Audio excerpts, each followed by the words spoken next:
Banyak hal yang mereka lakukan, misalnya dengan selain dengan memanfaatkan kondisi bencana, keterpurukan ekonomi, ada juga mereka melakukan kristenisasi itu dengan budaya. Kita lihat saja bagaimana dahulu mereka mengkristenkan umat Islam dengan pengaruh, ngapain wajahmu cantik, kamu pakai jilbab. Kalau pakai jilbab itu seperti orang pocongan. Kok pakaianmu kayak ninja? Macam-macam, banyak sekali ejekan.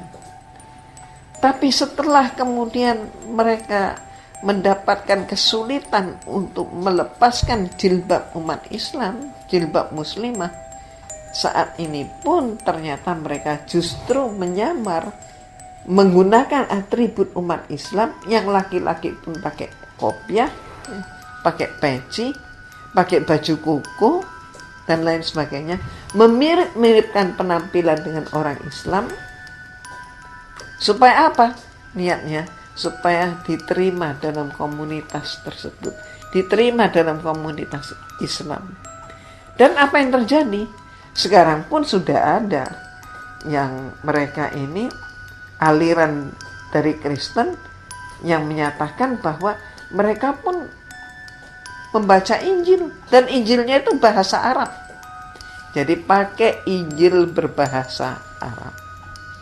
Dan lebih jauh pun ada juga di antara mereka Kristen Ortodoks Syria yang kemudian masuk ke Indonesia, entah dibuat sepenuhnya dari Syria ke Indonesia atau diadopsi juga dengan budaya setempat.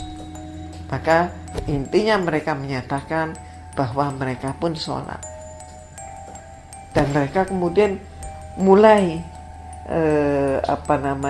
dengan penuh siasat mengatakan, orang Islam coba sholatnya berapa kali? 5 kali kan, kata mereka. Kami 7 kali, kata mereka. Jadi sempurna yang mana antara yang 5 sama yang 7? Dan mereka jawab sendiri, tentu ya 7 kali kan, katanya. Lah, orang yang berdialog dengan mereka mengatakan, lah orang Islam 5 kali aja kadang ada yang nggak sempat sholat, katanya. Bagaimana? Oh, nggak apa-apa, Tuhan itu maha pengasih. Kalau nggak sempat sholat 7 kali nggak apa-apa, sekalipun diterima. Tapi ada lagi yang mengatakan, aduh tiap hari sholat capek, katanya. Jadi bagaimana? Oh, kalau dalam Kristen nggak apa-apa, nggak sempat tiap hari, seminggu sekali cukup.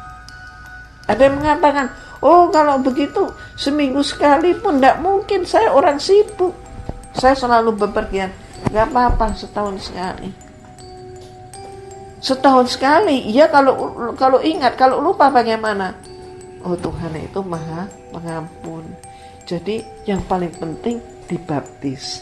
Siapapun yang sudah dibaptis, maka dia dijamin masuk surga karena dosanya diampuni oleh Tuhan Yesus, kata mereka.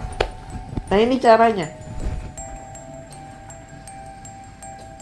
Mohon maaf, ketika kita umat Islam banyak yang mempunyai qasidah, dan mereka pun sudah menyatakan punya qasidah namanya Amin al-Barokah.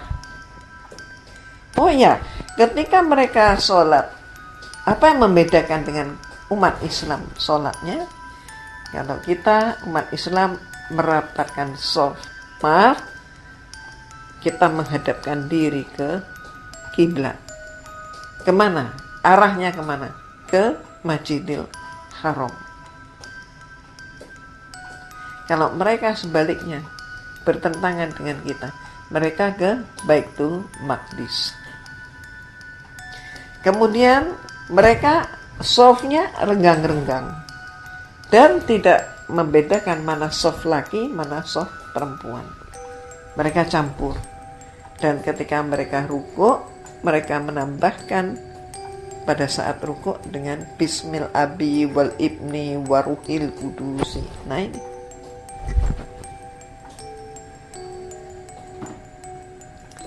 Jadi disinilah kita harus cermat. Masih lagi ditambah macam-macam peristiwa. Contohnya apa? Menggunakan lagu-lagu ini dalam pemurtatan dalam bentuk budaya. Misalnya apa? Dengan lagu-lagu daerah. Siapapun kita tentu menghargai lagu daerah. Senang dengan lagu daerah. Tapi awas, saat ini liriknya pun sudah diganti oleh mereka. Jadi jangan hanya kalau sudah musik lagu daerah maka ikut-ikutan, tapi ingat liriknya, cermati liriknya. Itulah caranya. Bahkan sudah juga dilakukan apa? Yaitu memecah belah umat Islam, diawali dengan cara yang sangat halus, ringan, yang umat Islam seringkali tidak merasa bahwa itu suatu bahaya. Apa itu?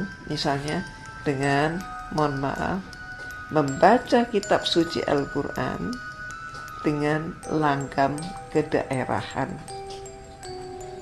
Yang sudah dilakukan, bisa kita cermati di berbagai media, adalah misalnya dengan terjemah bahasa Jawa.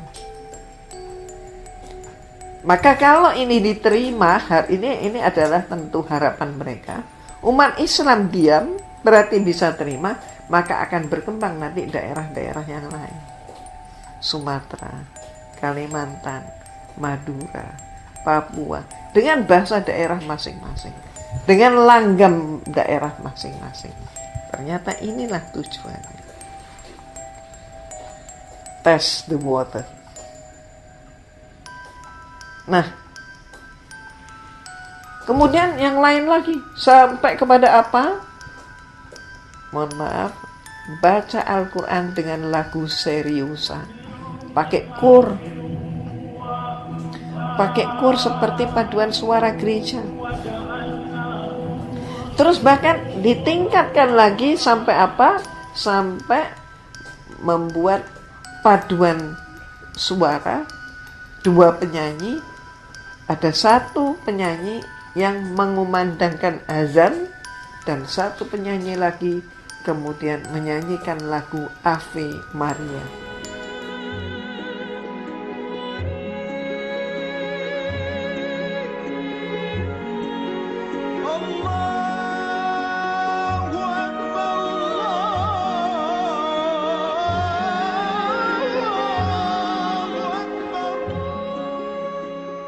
Bolehkah paduan ini? Tentu tidak layak.